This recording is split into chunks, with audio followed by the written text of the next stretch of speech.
It's Wednesday. It's 9 a.m. and we're live, and we don't understand that, but we're here. But it's happening. And other things we don't understand. We're both wearing blue. yes, but I got short sleeves. You should rock a headband too, Jonathan. I should not. You could rock it. If we're playing basketball, there'd be like a 10% chance. Oh, that'd be wicked. We got to play basketball. One day we got to play one-on-one. Yeah, or like 3-on-3. I'm not a one-on-one guy. I'm a screens, get rebounds, play defense kind of guy. Scoring the ball ain't my forte. We're doing something special today. Yeah, we are. 5 quick, which will probably turn into long, takeaways from last night's city council meeting. Meetings, yes, there was a few. Tomorrow we're going to be going live for our full hour, and we have a special guest, confirmed, Benjamin Pyle. Oh, nice. I look forward to having him on tomorrow. Absolutely. He was one of the people that applied to become city council. Heck yeah. And did not get it. And that's one of the takeaways is who did get it. Yes, but Ben does own a food truck in town. Does, and he also participates in the Blue Rider Bingo. The city council bingo, and that's interesting because he follows along city council. So we're excited to talk with him tomorrow. Exactly. All right. But speaking of city council, our first number one, the biggest takeaway from last night. I don't know if I should say we, but I for sure was wrong. Yeah. They appointed someone. I feel like I was wrong. The council appointed someone, and you know what? Applause to them. Way to work together, guys. I was wrong. You guys proved me wrong. Thank you for proving me wrong. 5-1 vote, too. Yes. And almost unanimous. Mr. Mike Hayes is the new city council member who will be serving. Do you have his letter up? I can grab it right here. So, I think I still have it. Interesting turn of events. He was nominated by Alderman Paul Pittner. Yep. And then there was the round of questioning that went on. And in the final vote tally, it was 5-1 vote. Alderwoman Lisa Olson was the only one to not vote in favor. Incredible. We have a full council, so we're excited about that. It's good to see again. It is good to see. It's going to be interesting to see what perspectives that Alderman Hayes brings. Yeah. And obviously there was some discussion about whether or not the council should have even been able to appoint him. And we'll get to that in a second. But first, here is Mr. Alderman Hayes's letter of intent. And this is just to quote, "My name is Mike Hayes and I am 61 years old. I have lived in Minot since September 2011, where I met my wife Sheila and we married in 2013. Prior to moving here, I spent 30 years in Washington State, where I raised 5 children, all of whom graduated, despite the fact that I myself only completed up to 10th grade. 2 of my children moved to Minot shortly after I did. In addition, I have 1 stepson and 12 grandchildren.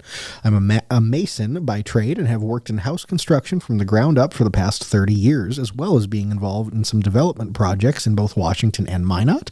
Among my notable projects are HUD developments for the Tulalip tribe between 2008 and 2010, which included building approximately 106 houses from the ground up, as well as over 250 new construction buildings in Minot.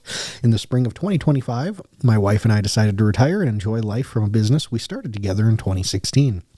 With more time on my hands and a wealth of knowledge and experience, I'm eager to give back to the community. I believe that my diverse background and experience with various projects could make me a valuable asset to the community."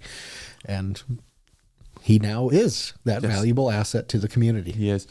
All right, so quick thoughts on that. I think it's probably a pretty safe pick. If you go and listen to the discussion in that meeting post everyone's talking period for the 15 candidates. It's definitely a little bit politically motivated. Alderman Blessum made that known. He wants someone that can work with his agenda going forward. We'll have some clips tomorrow. Yeah, exactly. For a fact tomorrow. And also he was the second candidate that was voted on. Prior to him, Beth Feldner, the one that I guess I thought would have been the betting favorite, was voted down 3-3. I think Alderwoman Olson put her forward, and that was voted down. And then Mike Hayes came up second, and I look forward to what he's going to be able to do, because it sounds like he has a ton of knowledge when it comes to the construction industry, when it comes to permitting and things of that nature, which is, of course, something that Minot loves to discuss. And I really want to see, I guess now looking forward, and it's probably too soon to ask, but if he plans on running again next year. Yeah, no, we will work on getting him on the show. The youngest person on council is Paul Pinner. Yep. He's been the youngest person. He continues to be. And yeah, it'd be interesting to get somebody else on council. Also, only one lady on council, as Alderwoman Lisa Olson pointed out. And those are two interesting things to look at, because both of those seats are up for re-election this coming year. That's why I bring it up. Yep. And so it'll be very interesting. Not that it matters per se, but I think it is good to have that diversity on council, where you get the wide range of generations. Views. Yeah. Yep. So a couple interesting things to look at, but hey, we have a seventh person on council. We don't have to worry about any more 3-3 votes. Thank goodness we can move on from that station of Minot. I feel like this whole station, that was probably segment, maybe. Yeah, sure. But the last year of Minot, we could write a book on this. Oh, dude, it's been incredible. It has. It's been absolutely incredible. Like literally about a year now at this point. But take one. Minot has a new city council member. Mike Hayes, congratulations, sir. We'll be reaching out, sir. Yes, expect to hear from Jonathan. Second take. We had a big update on the police department building. Yay. Chief Michael Fry.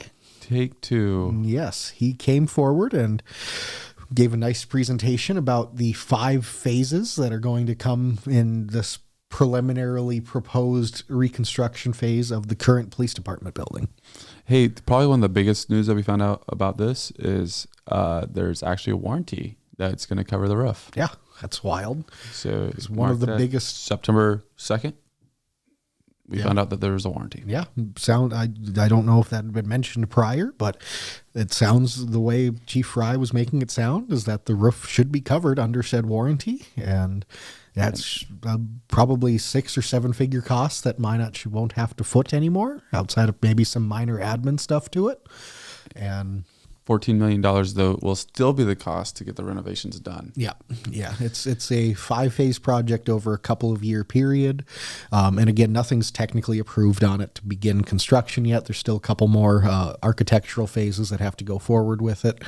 And you know what's interesting? What's that? To interrupt you, but is that in the council president's budget, that there was $5 million a year set aside for that for the next 3 years, right? Mm-hmm. Reserves? Yep, $5 million a year for the next 3 years. So that matches that number exactly. Pretty close, at least. Yeah. Interesting. Yeah, and I know one of the things that I think Alderman Blessum and Fuller were discussing was, why do we have to have a set number going into it? Why do we have? Because if we have that set number, a lot of times it's going to end up reaching that number regardless. I see. And why can't we just go into it in the phases and see, how it progresses? And do we have to force these kinds of, numbers into the project from the start? Mm-hmm. And the way it sounds is to a certain degree, you kind of have to have a budget to base things off of. Right. Which it makes sense. Yeah. Yeah. And I understand their point. Yeah. I think that's just one of the vulnerabilities of city work. Because if you were to build your own house, you'd be like, this is going to cost me your entire house. This is going to cost me $350,000. I have budgeted $20,000 for concrete, or whatever it might be. Maybe that's way low. I'm just throwing numbers out there, folks. But just for numbers. And then if it came back at 15, you're like, all right, cool. But you're not going to go to the contractor be like, hey, I have $20,000 for concrete work. What do you think? I can get it done for $21,000. Okay, well that's close to budget. I guess that would work. Yeah. when you're going to go keep your numbers silent. That's just not the way it works with the city work. And one other thing that was thrown in there as well was a new addition of a parking garage for the squad cars, which wasn't talked about, which had been brought up in meetings prior, but never fully discussed kind of publicly. And now Chief Fry has looked into it, and he thinks that'd be a fantastic idea for Minot. And so that is what has been added on as the 5th stage in the project. So I see. So it's no guarantees if that's going to go forward. Stage, yeah, it's all going to be that's the thing. It's all going to be optional when these actually do come presented to council, because the way it sounds is City Engineer Lance Meyer and a couple of the other departments that have been working with this have built in multiple periods for City Council's input to be available for this situation. Very good. Going back to the proposals, I think that's something where the city could look at changing the proposal process. From my understanding, it's a little bit dated for projects like this, where I've talked with contractors, and there's a different style proposal that you're able to request, which says our budget will not go above this amount. We may come in lower, but we will not go above this amount. Sure. Whereas the way that the proposal or request right now, we get a bid for something, and it's like, this is what our anticipated bid is. We may go above it, but this is what we anticipated. And if you reversed it, then you may start getting lower, and you open up to more people that'd be willing to bid on stuff. That's fair. That's a good. Yeah, I would like that. I think that would be a good something to at least look at. To talk about. Yeah. Yep. And since, you know what, as we learned about in stuff we'll talk about later, we should look at all the options. Yes. and we love to talk. So thirdly, we have a third update here. How about this? We'll go for a quick honorable mention. There was a couple of consent items that came up and were pulled, and apparently there's a lot of honorable mention. Yeah, there's a lot of discussion about the phases of construction when it comes to sidewalk.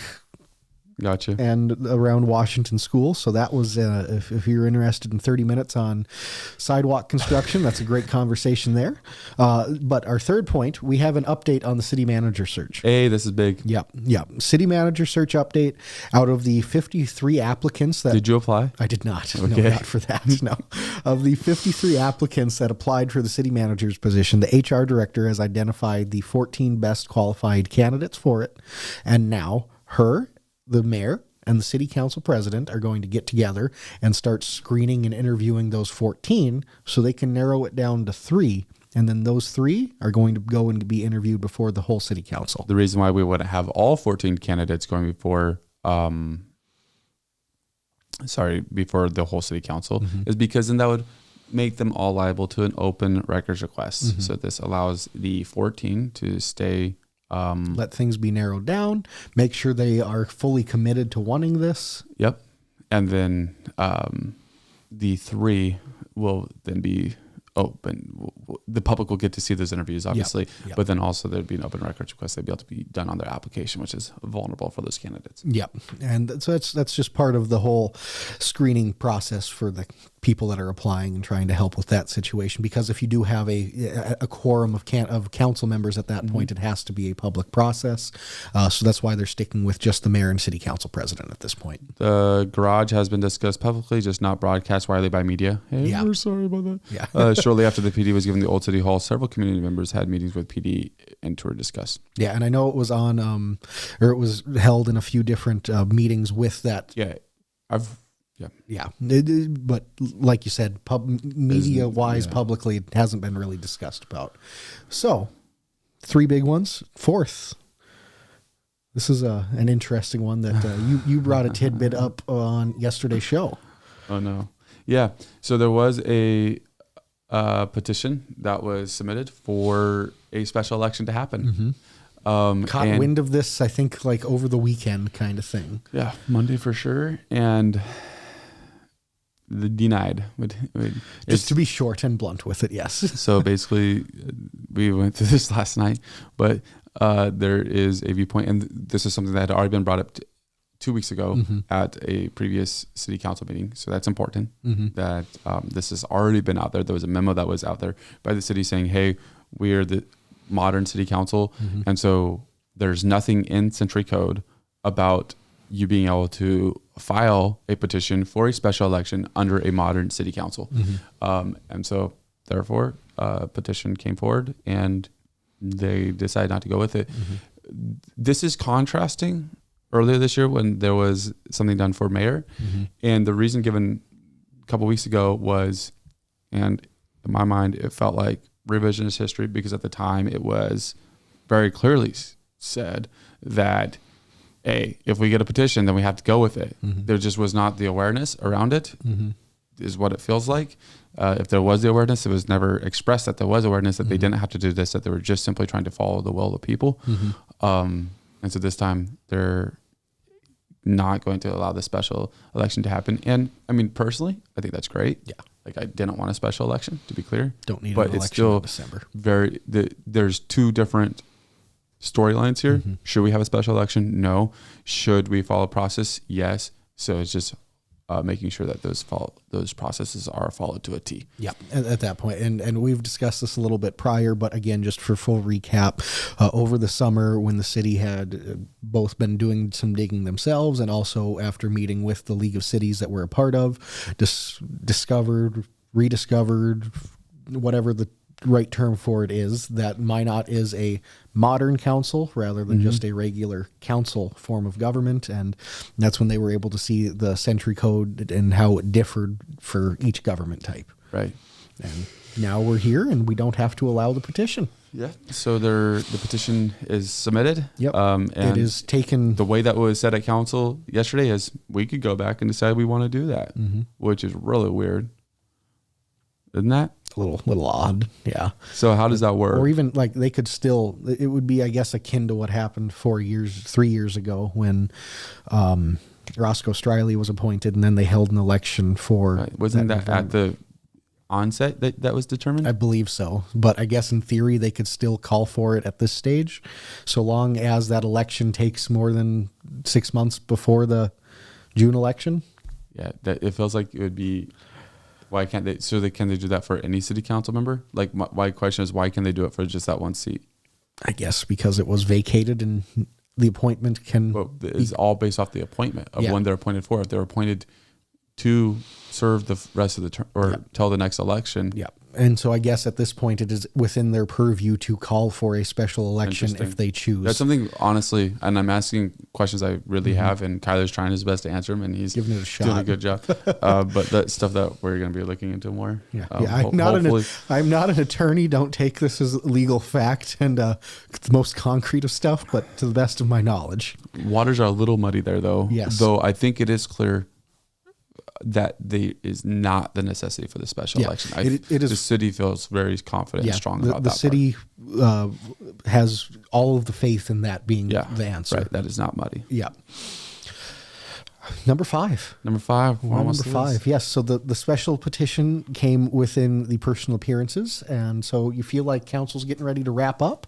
We got another hour left of the meeting, fellas. Don't worry. Yeah, don't worry. So one more thing on that. In Roscoe C, he was appointed in June. There's already a scheduled November election for that year as well. Okay. Right. And that was basically what I'm saying with it is there was the whole plan for Roscoe when he was appointed was, hey, you're only going to serve till this next election. Whereas this one, they've appointed him to serve till the election, but they make it sound like they could go back and say, no, actually, we're going to hold a special election. We're going to replace you. That's crazy. Yeah. That's crazy. For sure. And as far as I can tell, it is within their purview to do so if they want. I don't understand that. But I could be a little mistaken, but it's a weird one for sure. For sure. All right, number 5, we had public appearances. Yes, we had 2 PS segments in City Council. Just a little bit more. Yes. The first one was on the liquor license ordinances that were coming back up, and then the second one was on a possible additional sales tax that could go or be brought to a vote. So we'll start with the liquor license. Obviously, this is stuff that has been discussed for months at this point. We've talked about all summer, spring long. Yeah. And it's finally come back preliminarily before the council at this point. Long story short. We're going to have clips on this tomorrow. There was some very passionate discussion that was had in the public appearances portion of this. Because this was opened up for public discussion. There was people there that was for that. They almost didn't do that, and then it was decided that they would. That being said, I think something important that they were looking at was separating. There's the word. I had a lot of words going through my mind, but not separating. They're taking the two different ordinances. And so they were saying, we'll go and look at all the changes that we wanted to make and see if we can approve those. There's some refinement that'll have to be done on that. And then we'll also take the idea of removing the liquor cap because they're making a lot of updates to the ordinance that are mostly probably going to be slam dunk. Yeah, are probably necessary regardless of the cap. Right. Necessary. There's going to be general agreement on that. There may be a couple tweaks or something, but generally it's going to be agreed upon. And then there's the cap, which is the deal that is creating. That's the real tension point. Yep. Yeah, it is. And there's not agreement on how that's supposed to be done at all on the city council. And it comes down to those licenses being assets, and so we'll see how that goes. Yeah, it's.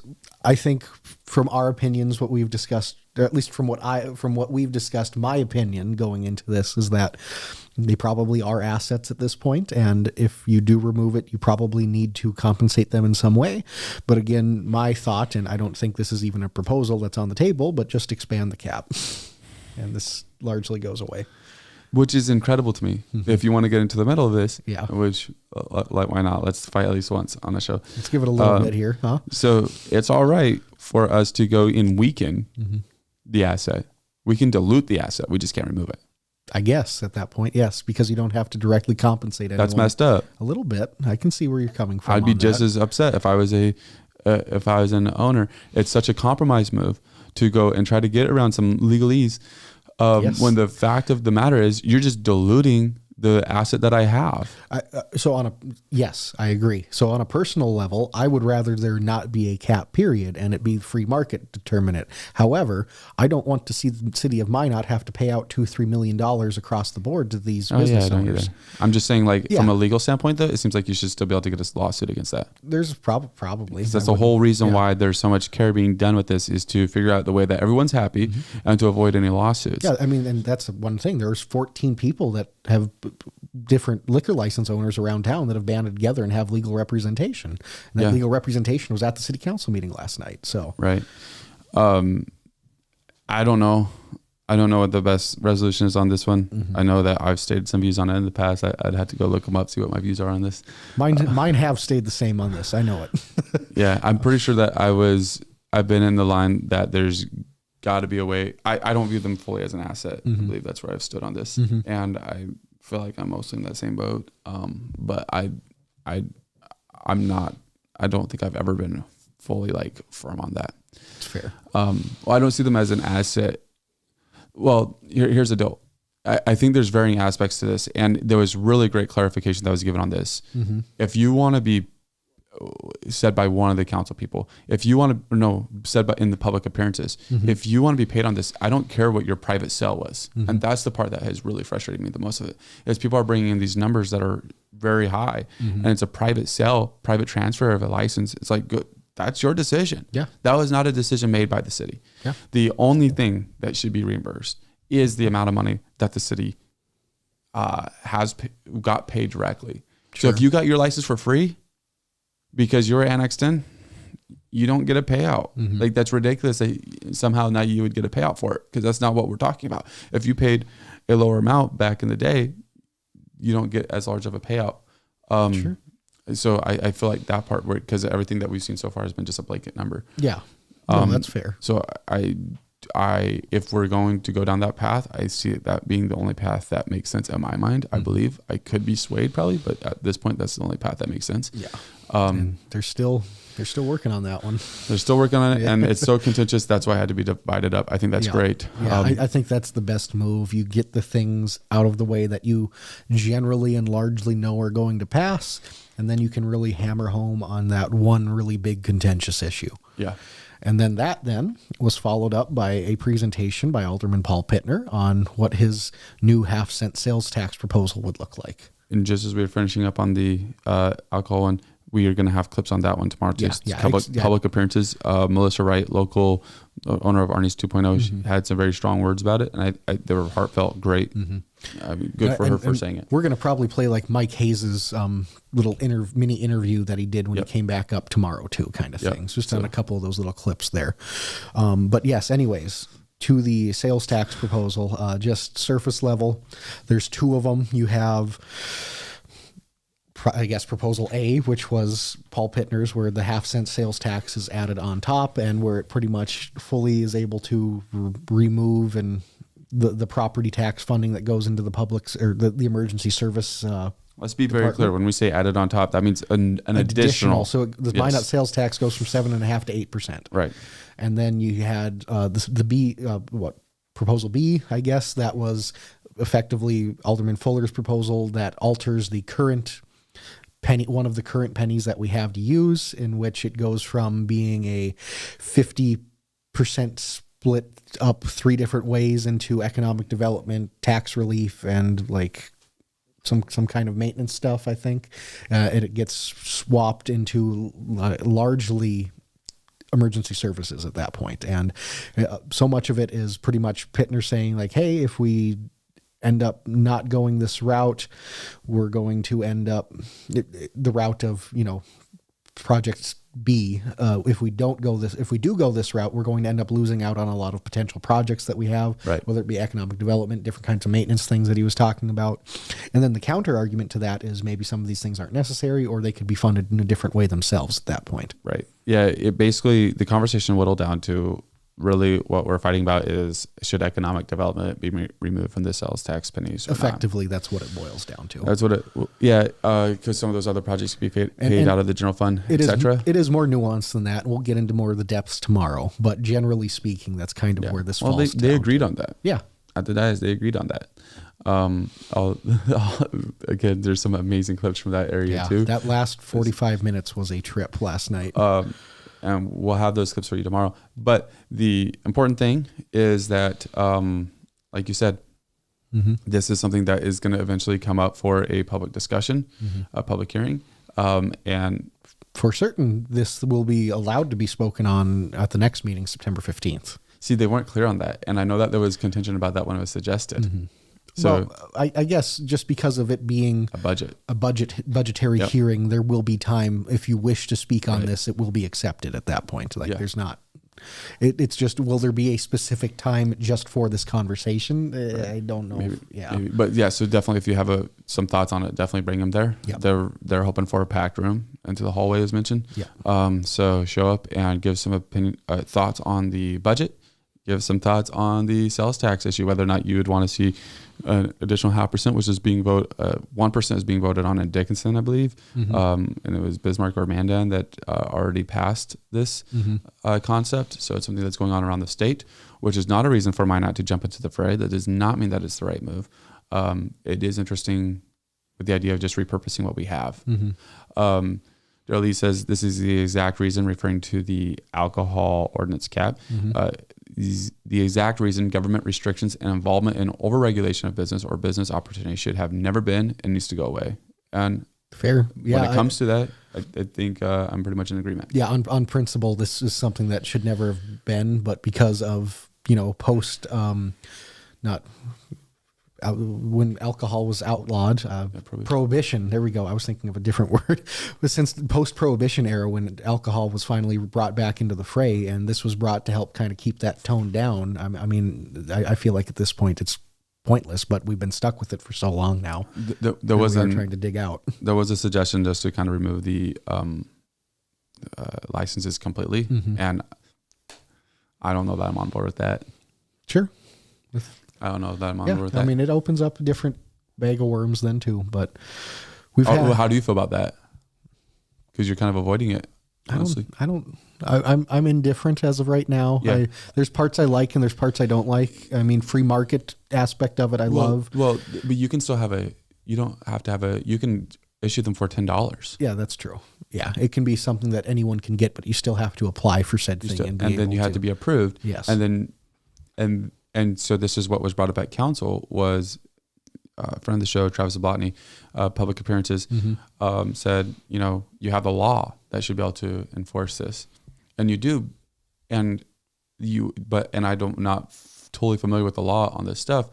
But what the ordinances allow, though, is for you to remove that, or the licenses allows for you to remove that license if they're not abiding by it, or to suspend a license.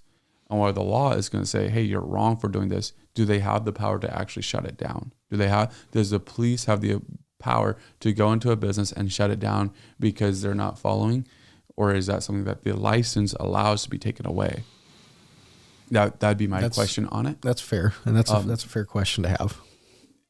But it's not something where we have to charge, although that's a different conversation, but it's not something where you would have to charge $100,000 for it in order to be able to take it away. It could be sold for $1. Yeah. So long as the other person is able to pass whatever. Yeah. And it could just have a $25 application fee, whatever it is. Interesting stuff for sure. But those are some 5 not very quick takeaways. Yeah. What thought was going to be like 10, 15 minutes turned into a half hour. Yeah. Here we are. Kyler said, oh, we can do this in 10 minutes. And it's not that he was wanting to get it done fast. He's just like, we're just quick takeaways. I'm like, we'll be talking for an hour. Yeah. We met in the middle. Half hour later. Yeah. Yep. It's perfect. Thank you everyone for watching and commenting with us on an off Wednesday morning here. We very much appreciate it. Yeah. But basically we're trying it out because typically this would be Tuesday and we'd be doing an hour-long talk about City Council. Just recapping it all. We will be live tomorrow. Again, Benjamin Powell will be on, one of the applicants. Also, we will be having some clips from City Council, so you stay tuned to some of the highlights. Yeah, tomorrow's going to be a fun episode. Thanks for watching. Have a good rest of your day. Enjoy Minot's finest authentic Mexican cuisine with a view at Mi Mexico. The rooftop patio is open and ready for you to enjoy a margarita or other cool refreshment along with genuine mouth-watering Mexican entrees. Mi Mexico, South Broadway.